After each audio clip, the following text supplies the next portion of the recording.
IT సోదాలు ఒక్కళ్ళకి పరిమితం కాలేదు. వరుసగా సినీ రంగంలో ఈ తెల్లవారుజాము నుంచి చూసుకుంటే ఫస్ట్ కనిపించింది దిల్ రాజు వాళ్ళ కుటుంబ సభ్యులు అందరికీ సంబంధించినటువంటి దాంట్లో సోదాలు చేస్తూ ఉండటం. అది దాని గురించినటువంటిది అదే గేమ్ చేంజరు. తర్వాత సంక్రాంతికి వస్తున్నాం, ఈ రెండు భారీ సినిమాలకు సంబంధించి తనే నిర్మాత కావడం, అలాగే రాష్ట్రంలో థియేటర్లు రెండు తెలుగు రాష్ట్రాల్లో 1/4 ఆయన చేతుల్లో ఉండటంతో అదొక చర్చ నడిచింది.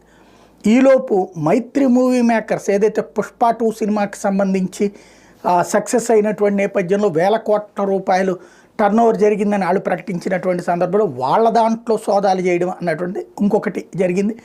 అది ఒకే రోజున వరుసగా 2 చోట్ల. ఇది అనుకుంటుండగానే మరొకటి బుల్లి తెర మీదన మంచి పాపులర్ అయ్యి అట్లాగే వెండి తెరకి సంబంధించి కూడా వన్ ఆఫ్ ద స్పాన్సరర్స్ కనిపించేటటువంటి మ్యాంగో